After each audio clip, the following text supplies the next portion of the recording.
how to play chords. There are a lot of things we could discuss regarding chords, but the first thing that I usually talk about, and this is kind of a basic that goes across the board, is just knowing how to break the chord, well.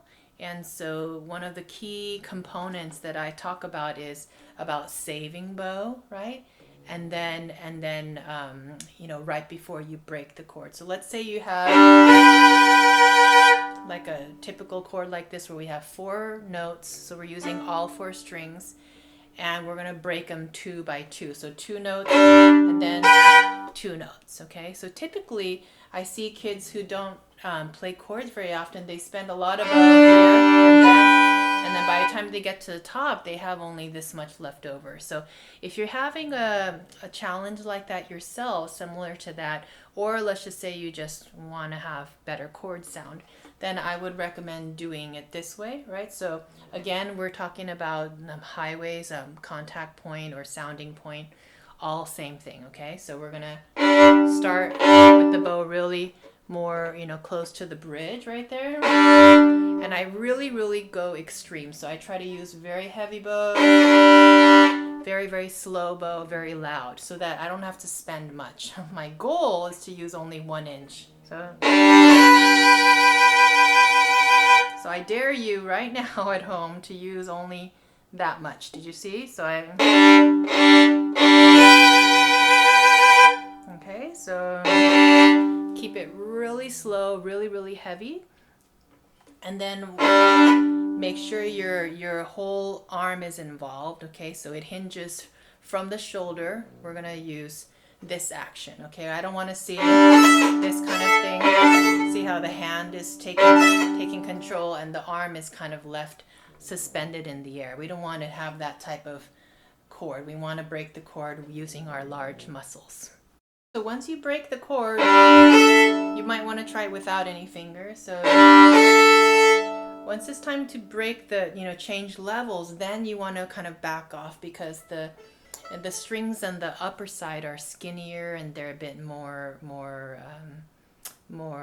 temperamental. So if you put too much, pressure on it, then it's not going to sound good. But if you put more pressure on the lower strings, it can handle it. And also we're going more towards the bridge. As we break the chord, we're going to kind of relax and go a little bit more towards the middle. So between the bridge and the fingerboard. So see how I have decreased the pressure and I have just kept it really smooth. If you have a hard time keeping the top 2 strings, like something like this problem, or you can't keep it steady, then you just practice the top part. So this is the finish that we're going for. Like think about it. This is how I'm going to finish, right? So you finish like this. So you just practice finding what this line is, where this angle is, right? Okay, so then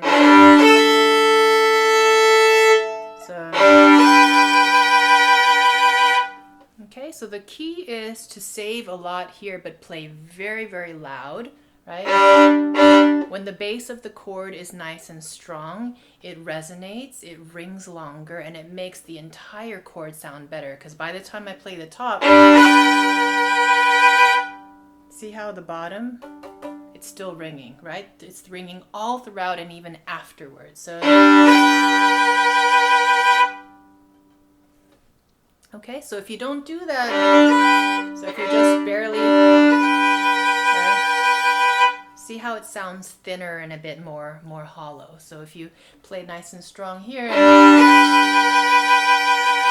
the upper notes are going to come out pretty well anyway, because they're in a high register. High pitch noises, they tend to kind of cut through the crowd a bit. So they're going to project pretty well anyways.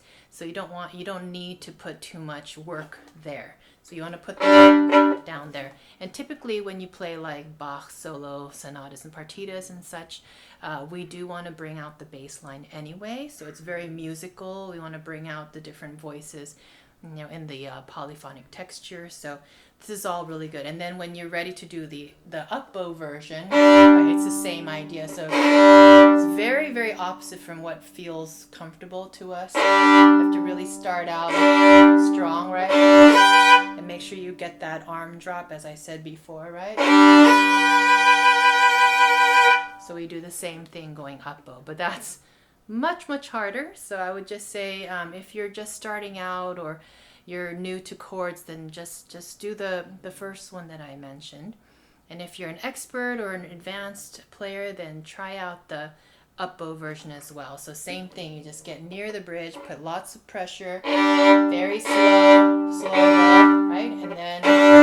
And make sure you're using arm there, so you have a nice smooth chord and a nice smooth break. Okay.